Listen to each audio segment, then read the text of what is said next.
Okay, I think we're all synced up now. What's going on, everybody? This is Robert Phoenix, broadcasting to you live from Flyover. Let me get my owl more directly, squarely, just right on my shoulder. You see that? If you're on the video side, you'd see the owl just hanging out on my shoulder. Kind of look like an owl a little bit, don't you think? I think it's the right totem for this phase of my life. What's happening? What's going on out there?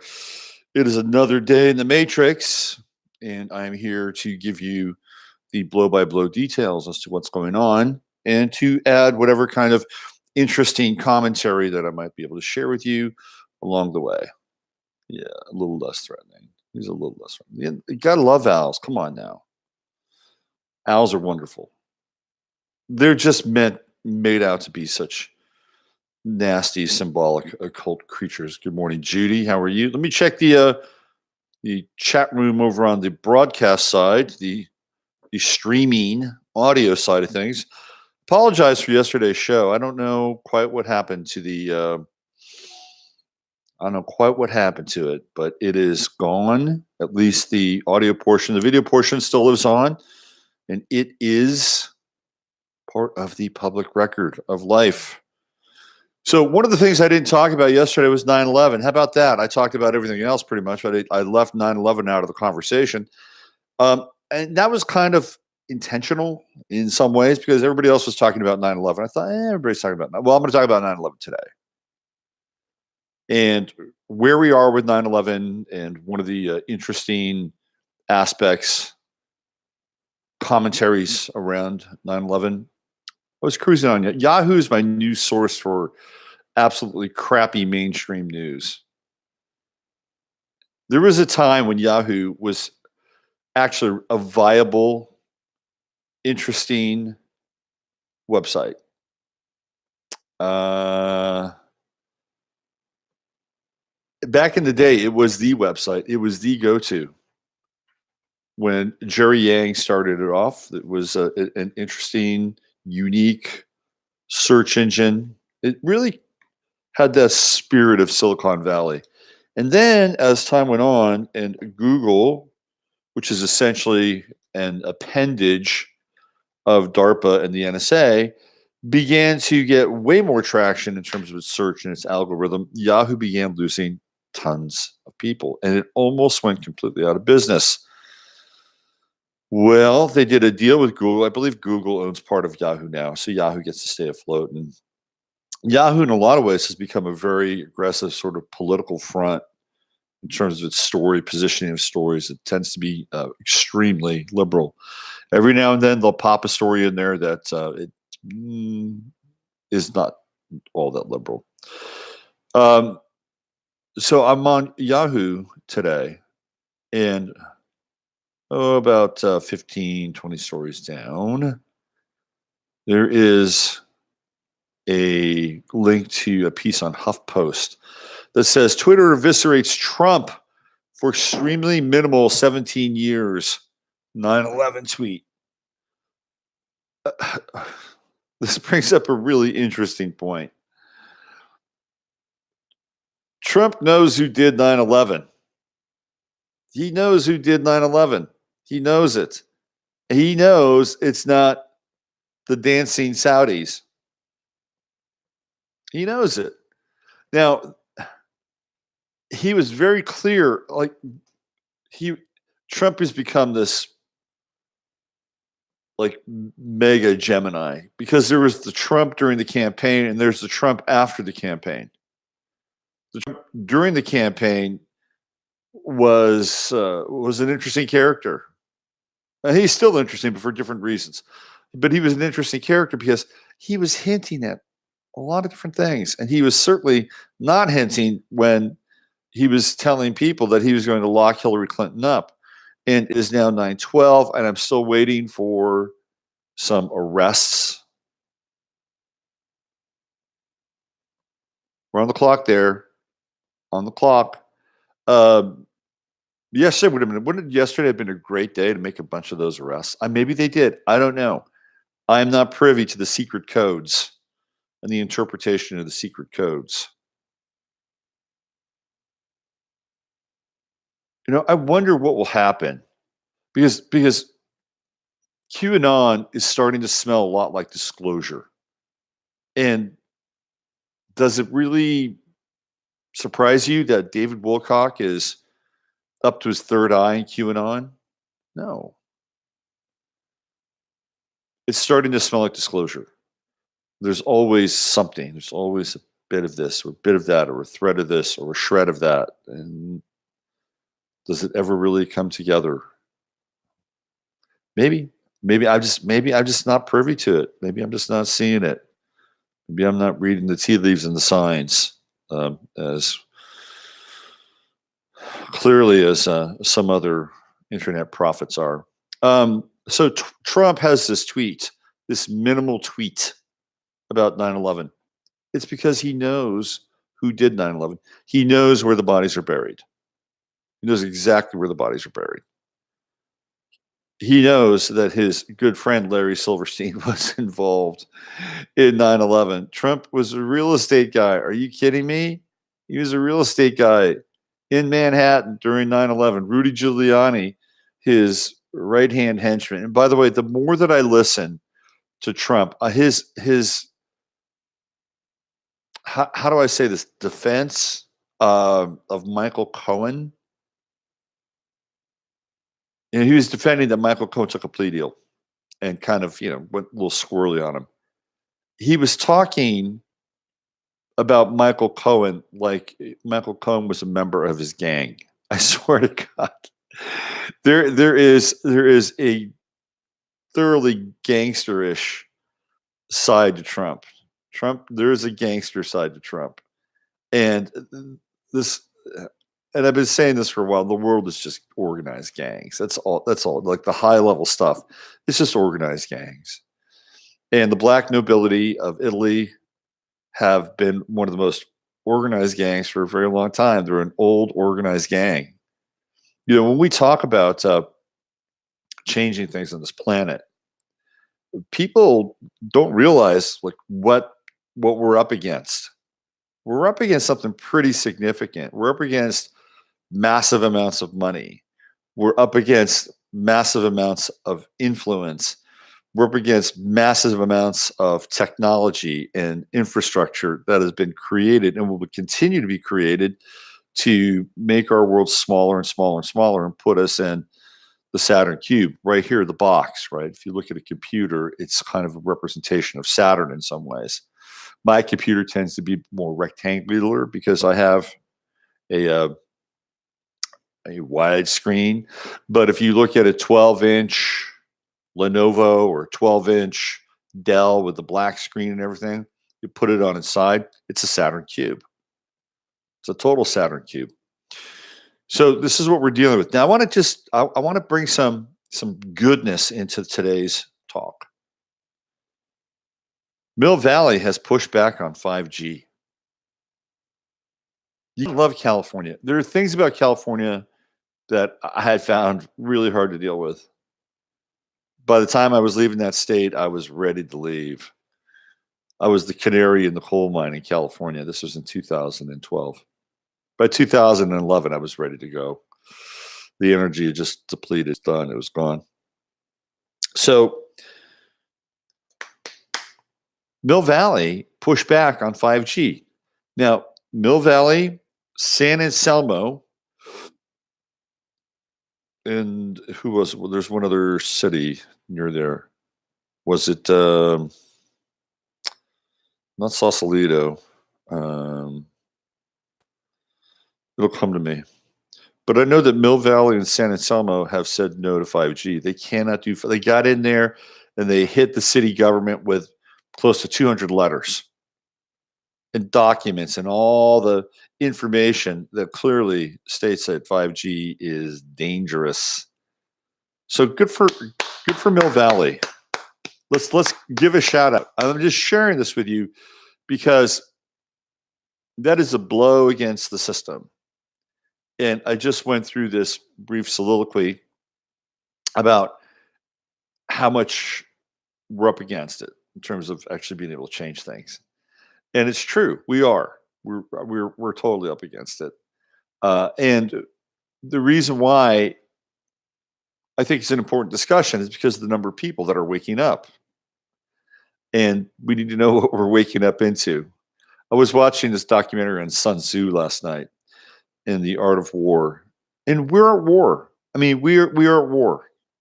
There's a war going on. People, that's the other thing too. That's part of this cognitive dissonance, is that there is an actual war going on. There's a culture war that's taking place. It's happening right here in this country between the left and the right. There's a war going on. And there is an actual war going on against us. It's a spiritual war. First and foremost, it's a spiritual war. That's number one.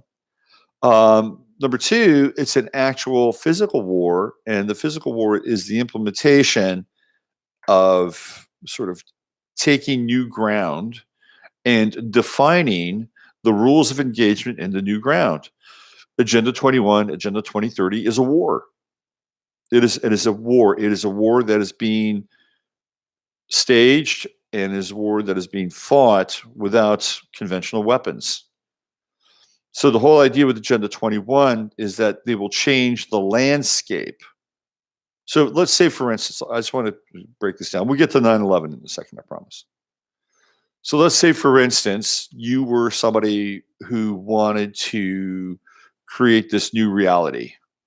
And the reality is a social reality, socioeconomic reality, a technological reality, all these convergences that are coming together in one place. Let's say you're that person and you're doing it because you feel compelled, but also there is more than the compelling piece, that you have a moral dictum and you're following orders from somebody who sits right above you, and they're following orders, and they're following orders, and they're following orders, and they're converging together to make a significant change. Perhaps it's the war on ignorance. That's how they would uh, maybe label it: the war on ignorance, the war on stupidity, the war on greed, the war on anti-climate, whatever it is. I mean, they're engaged in a conflict. And at a very high level, the whole idea is to flip this version of civilization. Now, to come in and have men, maybe some women, with guns and armature and tanks and all that stuff that would go along with an invasion or a conflict would be very costly. It would be very bloody. A lot of people would lose their lives if indeed that was the case and people didn't want to leave their homes and come into this new situation. And that would be an unfortunate aspect or manifestation of war. Wouldn't it just be easier to redefine the topography, to understand that you're going to make this change and flip the script and move these people and completely disassemble one paradigm and create another without even firing a shot? Wouldn't that be a lot more in alignment with the type of world that you want to create, alignment with the budget? It would, wouldn't it? So this is what's taking place. And the cities of the United States, the cities of the world, but primarily the United States, in the urban areas of the United States and the semi-urban areas, they are the front lines. They're the front lines of where this war is being waged, and it is a war without firing a single shot. And part of that war is the implementation of the 5G grid, and that has a military aspect to it. It's not just this massive, super high-powered, fast, efficient network that will run everything, but that's because that's part of the plan, is to have this system run everything, run your home, run everything in your life, and you feel, oh, so great. Oh, I don't have to worry about that. I don't have to worry about that. I'm not using my refrigerator between the hours of 3 and 6 or 2 and 6. Yeah, you can shut it off and you can take that energy and put it else. Well, on some level, it kind of makes sense, right? On some level, there's some logic to it. But this is where the war is taking place. It's happening. It's right now. And people are camped out in city planning meetings. People are got switched on and said, we don't want this. This is not the kind of life that we want.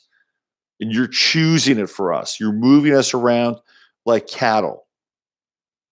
And this is a part of war. Moving populations, redistributing population, taking over resources. These are all acts of war. Bottom line, it's a different kind of war. It's a different vision of war.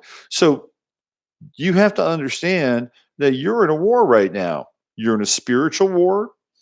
You're in a war for your attention, right? You're in the midst of an ideological war that is taking place inside of the United States. It is taking place. It is a war. There's a war going on. There's a left and a right, and they are, again, theoretically, in a pluralist or dualistic world. It's a false narrative. It's a false paradigm. We all know that. But it doesn't stop it from taking place and occurring. Tucker Carlson just had a major piece of information that came through about how Google was working with the left, the Hispanic community, with people that they're moving people around, bussing people here and there to try to get them to vote. I mean, Google was deeply involved in the last election and towards the end goal of electing Hillary Clinton. Of course, there are a lot of pieces that connect Eric Schmidt and Alpha to Hillary Clinton and the left, and using all those analytics and all of the psychographic information and the virtual drivers and all of those pieces in order to push Hillary across the finish line. Of course, that never gets talked about. But that's the kind of war that you are in. And if you don't understand it, then you're asleep. You're in a trance. It doesn't mean that you have to live every day as if you're in conflict with anybody that walks across your path. That's, I think, dangerous. And it's not healthy to be in that place. So this is it sets up a very strange dynamic, which is cognitively dissonant. And we are theoretically at war in other parts of the world. This country is at war in Afghanistan. This country is at war in Syria. And bizarrely enough, we're now siding with Al Qaeda.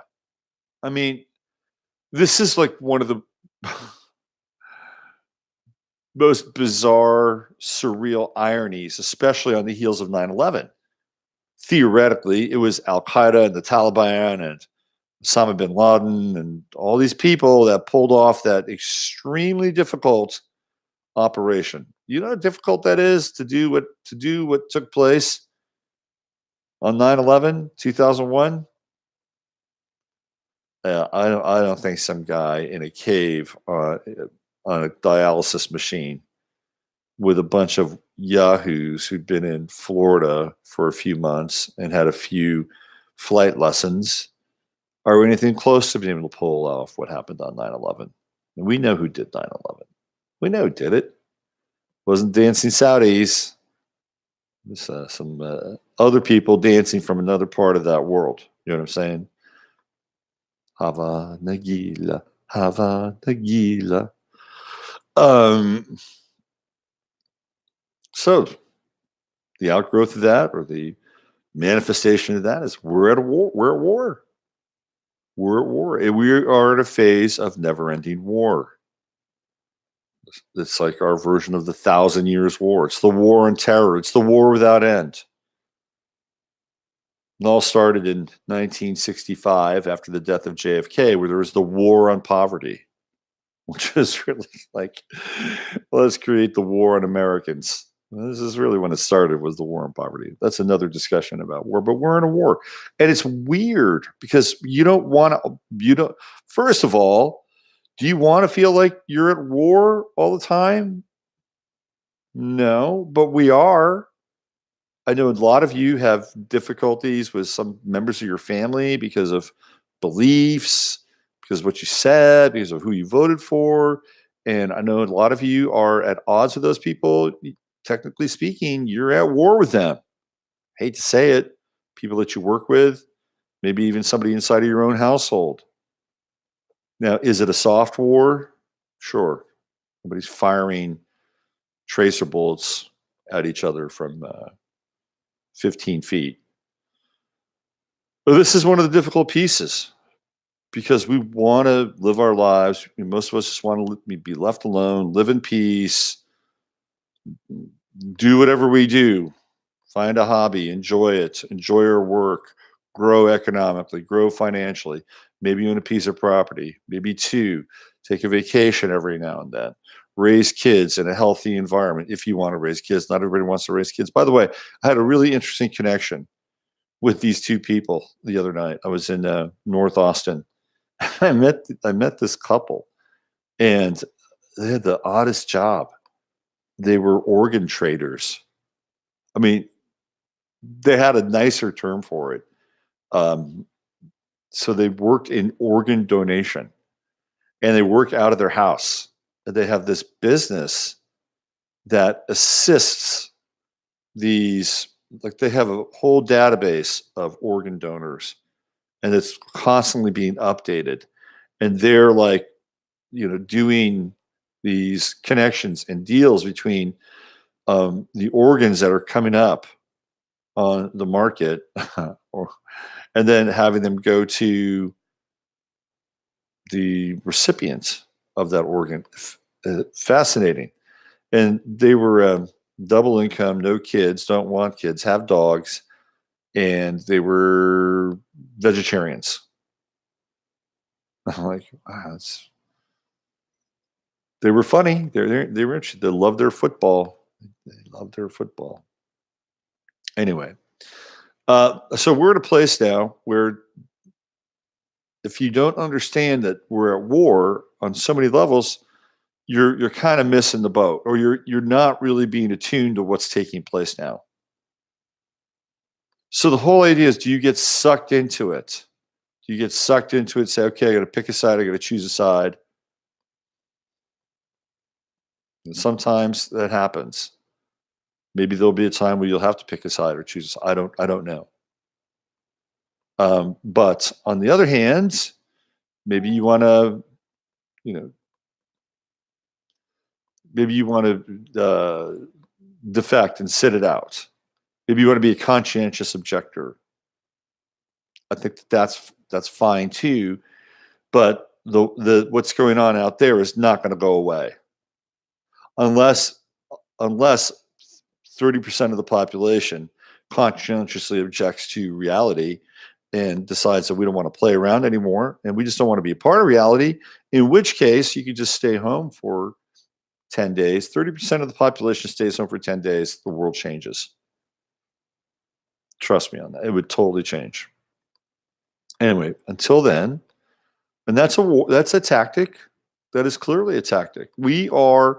If you are involved in this world right now, and you don't like where it's going, if you don't like 5G, if you don't like genetically modified foods, if you don't like fluoride in your water, if you don't like the freedom to speak freely to be taken away from you, truncated, muted, filtered, shadow banned, whatever, then you've got a stake in the game. You have a stake in the game, and you have to figure out where you are. For some people, it's like, I'm done. I'm playing the string out. I have no energy. I can't be involved. I can't do this. That's fine. That's fine. That's a legitimate response to what's happening in the world. But there are other people who may say, I'm tired of this shit. And you can say, I'm tired of this shit on both sides. You can say that. If you're on the other side, you could say, I'm tired of this shit and I'm going to do everything in my power to stop it. I hate Trump. I hate the administration. I hate the people that elected him. They're fools. They're ignorant. They're chumps, whatever. You've got to figure that out. You got to figure it out. I would say you need to be educated a bit more, but you need to figure it out.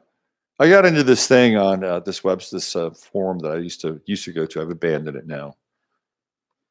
It's gotten too political. Sports forum, it got infected. It got infected by politics.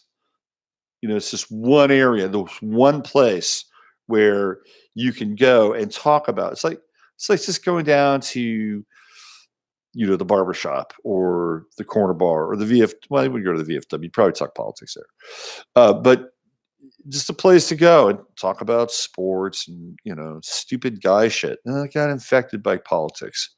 Thank you, Colin Kaepernick, for doing that. They say that Nike sales have gone up now. I wonder how much of that merchandise Nike bought back. When Whitney Houston had her first record, Clive Davis, who at that time was working for Arista, which was his label, right? Arista. Clive Davis went out and bought 1 million copies. They did 1 million pre-orders on Whitney's first record just to make sure that at that time 1 million was a platinum record. They later on became like I think 1 million was platinum. Anyway, they changed those numbers, but he bought those records because the press could then report it back to the stores. The retailers could report it to the press, and the press could report it to the people and say, "Oh, look, it debuts at number one." It became an instant platinum record. Well, it's because Clive Davis bought all those records. He realized that with that kind of press and that kind of momentum, and it was obviously a good record. Whitney Houston was a major talent, that he could sell 3, 4, 5, 10 million records. And that 1 million would be an investment in not just the rest of the records that would follow, but her career. So it was a wise investment on Clive Davis's part. I don't have any inside baseball on what's going on with Nike, but it would be very easy to do the same thing and just go out and send people out and, purchase Nike material, both online and offline, set up accounts and just buy stuff and have that merchandise go just straight back to Nike and might even resell it. Again, I don't have any, could there have been an organic response to Kaepernick? We got to support Nike. No, maybe some of it was helped along by some very cagey people inside of Nike. Says, look, our stock price has fallen. We need to mobilize. We need to buy some shit. Let's do it. Could happen. So getting back to 9/11, Trump has this tweet, the minimal tweet. And he's got a minimal tweet because he knows what happened. He knows who did the dirty work. He knows who was involved. He knows. And he doesn't want to get drawn into it because I think Trump has a strange conscience, but I do believe he has a conscience. If indeed this is the same version of Donald Trump that was elected, that guy had a conscience, or at least it seemed like he had a conscience. This guy, I don't know. The whole thing is rather bizarre. You either have to go all in on the Q material, you either have to go all in on it and just throw down and just say trust POTUS, or you have to really step back. And the stepping back part is tricky because I don't want the country to fall apart. I didn't even want it to fall apart when Obama was president or Bush was president. I wanted to keep this thing together. But it certainly feels like that you pull Trump out of the equation, and he's like the bad little Jenga block that then everything will come down, and it likely will if that's the case. And that gets us back into yesterday's discussion about the Bolshevik Revolution. I was listening to Anthony Sutton this morning. In 1918, things were still not all that hunky-dory, peachy keen. that the Bolsheviks had taken over basically the two main cities in Russia, and the rest of the country was still very shaky, and there were people, military, who were trying to wrest control, because Lenin did a handshake deal with the government that was already in power, and that they were going to share that government together, share the power together, and that didn't happen. Of course, the Bolsheviks didn't keep their word, and they wrested power from the Kerensky government. So everything's really shaky. It's like they could lose their gains. Now, Anthony Sutton, and you just got to tip your cap to Anthony Sutton. And the amount of research that he did at a time when there was no such thing as the internet. He would go to Washington and he would go into the records and he would request records. And he found an actual bill of sale of munitions, rifles, you name it, arms. They went to the Soviet Union in 1918. It was March of 1918. And the Soviet Union said, okay, well, we'll buy this stuff, but we got to figure out our resource thing, and as soon as we get the money, we'll pay you. And it's there. It's part of the bill of sale. And so the United States was there for the Soviet Union. We're there for the communists, the Bolsheviks. Here's your weapons. There's your weapons. Now, somebody inside the United States is making money off of that at that time, even though it's early on. This is like 4 years after the taxation bill had been started and signed off on. So at that time, they're probably tapping into the taxpayer base. So it didn't really matter if the Soviets, the Bolsheviks, would pay that back, because it was going to get paid for anyway at some point. And maybe, just maybe, they might make it back in double, or some kind of piece of trade, like a trade-off. So that's what happened in 1918. And there's a record of that. We went in and we helped the Russians, not the Russians, we helped the Bolsheviks put down any kind of uprising, because now they had the weapons to do it. Fascinating, absolutely fascinating stuff when you really go back and look at history, see what happened, really see what happened. Well, we're in a different kind of war now. It's much more sophisticated. It's a much, much, much, much, much more sophisticated war. Would being able to understand who and what did 9/11, would it change things? I always felt that 9/11 was the Gordian knot. You cut 9/11 and you cut everything. You just cut it. That's it. And everything changes. You rescind the Patriot Act. You shut down Guantanamo. You have war crimes trials for people like Dick Cheney and Colin Powell and Donald Rumsfeld and Paul Wolfowitz, all of them. Bush, all of them. War crimes trials. That's what should be happening. That is exactly what should be happening. But it's not. What do we have? What do we have instead?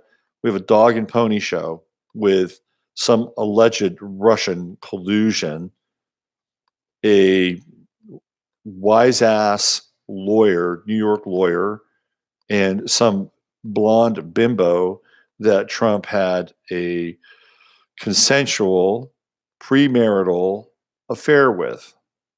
Was it premarital? I don't think so. I think he was married anyway. And that's what we have. That's what's going on. Instead of the nuts and bolts, the real meat of something connected to like how the world has metastasized since 9/11, instead of going in there and taking a laser beam to that thing, we're dealing with this little dog and pony show. It's not, it's a little disheartening, to say the least. But that's what really should be taking place. Will it ever take place? I doubt it. I doubt it. I put a lot of energy into 9/11, untangling it, talking with people, it is, and even to this day, the people who will sign off on that 9/11 was an inside job. They don't even agree with the mechanics of 9/11. Planes, no planes. That seems to be the biggest sticking point now at this point. Planes, no planes. But I don't think it's going to happen. I think we'll eventually have some other kind of false flag psychological operation in crisis, and we'll be on to the next thing. In fact, we've been on to the next thing for a while now. Now it's Sandy Hook with Boston Marathon kind of lingering in the background. I'll be doing a show today with my good friend Emily in about an hour. We're going to do a 30-minute off planet. That's kind of a new thing that Emily and I are doing now. We're just going to take the news of the day and kind of go after it. So that'll be hopefully up and running the next day or two. And we're going to be talking about Serena Williams and Joe Rogan and Elon Musk and whatever else pops in. But it won't be long. It'll be very concentrated, focused, clear. Let me see what's going on in the chat room. What's happening in the chat room? Oh, look at that. We got a lot of people. Ooh, yeah. We got a lot of people here. Let's see. I lost a cat to an owl. Cats can't be outside at night. San Rafael. I don't think it was San Rafael. It was Mill Valley. Mill Valley, San Anselmo. Well, it's the other one. It's Fairfax. Fairfax. James Corliss covers mastering all the drills, lies, etc. Yes, he does. Watch him at the field in Pennsylvania, ceremony tomorrow. Boy, does he. Of course he does. Trump knows everything. He knows everything. I mean, it would be great. I would love it. That would completely redeem the Trump presidency and just put all these people on their heels. And he would have to come out. He'd have to have somebody like Mike Mattis or somebody inside the administration bring it up and legitimize it. But apparently Mike Mattis now is putting together a 2020 presidential run. Have you guys seen that? He's going to run against Trump. Mike Mattis and Bill Kristol. Bill Kristol wants to become vice president of the United States. How about them apples? God. President Mattis. Mike Matt, good luck on that.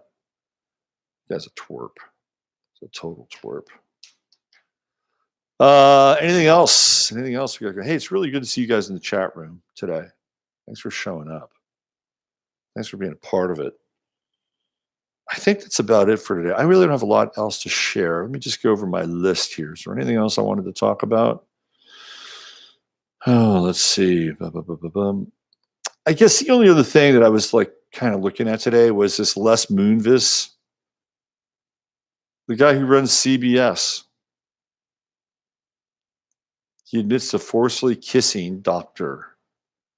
Ex-CBS boss accused of more sexual misconduct. He forcefully kissed a doctor. What does that mean by forcefully kissing somebody? It leaves a wide swath of interpretation. Maybe that was not the only thing he did. This is interesting. Les Moonves is a really powerful dude. Really, really powerful. You have to wonder if there a lot of these cases when somebody it's almost like a gangland hit combined with a little bit of karma. And you have to wonder whether or not Les Moonves is being moved out. Does he make too much money?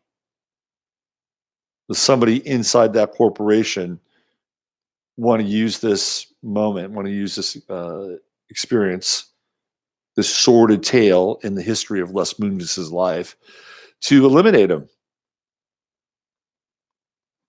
We live in such a strange and bizarre time. You know, I was thinking about this the other day, and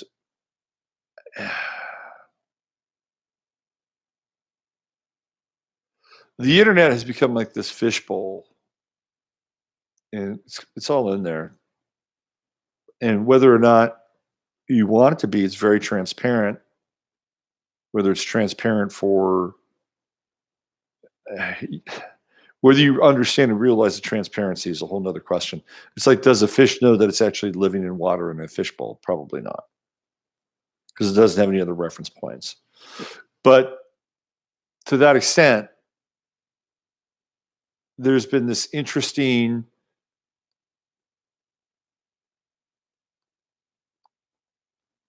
how do I say this? There's been this interesting movement. I was trying to come up with sort of a word that reflected something in the Crusades. There's been this interesting crusade. Let's just use the word crusade. There's been this interesting crusade to go into people's Twitter accounts and find shit about them and bring it out, like right, the director of the Avengers films or the director of the Guardians of the Galaxy. Look at all that nasty art. It's kicked off the project and may take a very long time for him to work again. And the stuff is pretty creepy. But there's this movement now to go into people's Twitter accounts and just pull them apart and find examples of racism or find examples of misogyny or whatever it is. And I get it. And it's disturbing. It's disturbing. And I'm not saying that if you have disturbing material in your Twitter account, that probably shouldn't be examined, especially if you are an influencer and you're in and around kids, probably needs some examination. That's what I would say. But at the same time, it's also engendered this permission in some ways to go in and become an appendage of Big Brother. And it's happening all the time because we are now judged not by the Spirit of God within us, but we are judged by the ghost of the machine, a different kind of spirit, the digital spirit that is animated by the people that are cohabitating with it and using it to create judgment. So it's a fascinating kind of phenomena, but not one that I'm entirely fond of. I come from a world of privacy. And it's a blade, it's a double-edged sword. It can cut both ways. And we've seen it do that. But what's happened now more than ever is that there are so many nodes, millions and millions of nodes inside of billions of nodes inside of this very elaborate, sophisticated system, that when an event occurs, it can touch any number of those nodes in that moment in a very complex kind of way. So when a person like Les Moonves is accused of something, the accusations are part of this virtual tribunal that we're going through. Forcefully kissing a doctor. It's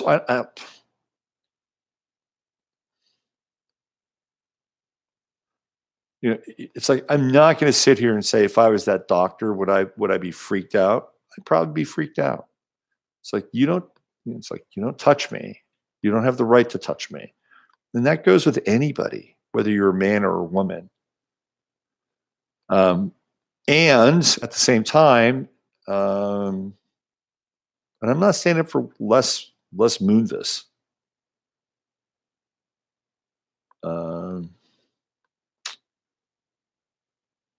They've got $120 million set aside for him. But did Les Moonves like eat a baby? I don't know, maybe. Maybe he did. I don't know. Maybe forcefully kissing a doctor is code for eating a baby. I don't know. We live in strange times. I'm not a fan of the virtual tribunal. I'm just not. I'm not. If you have to go before quote unquote judge and deal with some kind of reckoning, that's a whole other thing on some level. But the virtual tribunal, I'm not a fan of. And it's like people don't understand this. when Mike Cernovich goes out and he decides that he's going to get in and dig, and he's going to have his team get in and dig, and they don't understand that they're actually playing a role for Big Brother.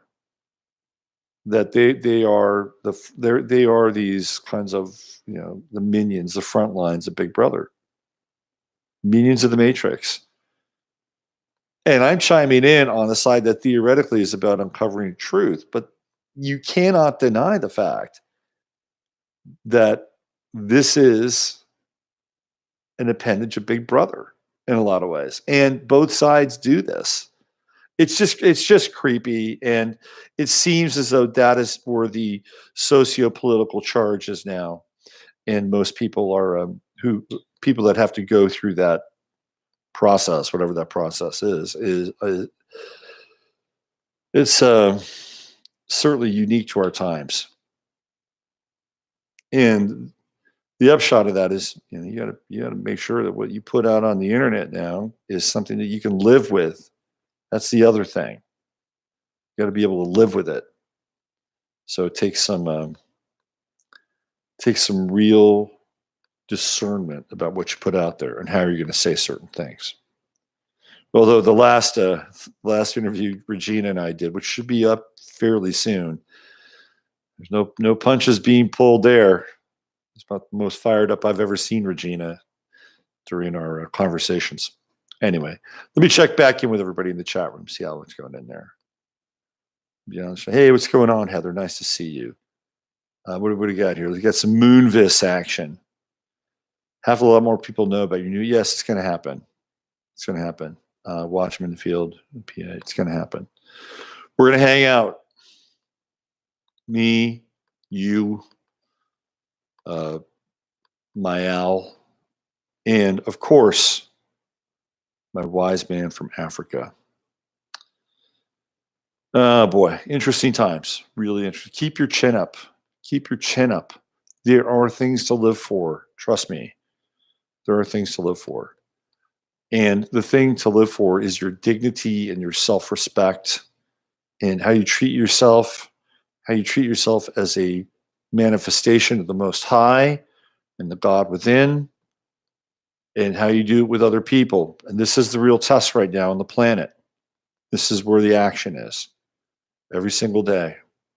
And you have a choice. You have a choice to engage with that, to embrace it, to bless it, and to live with it. And it is always a daily choice. Because remember, we're not promised tomorrow. Knock on wood. We're not. What we have is right here, right now, today.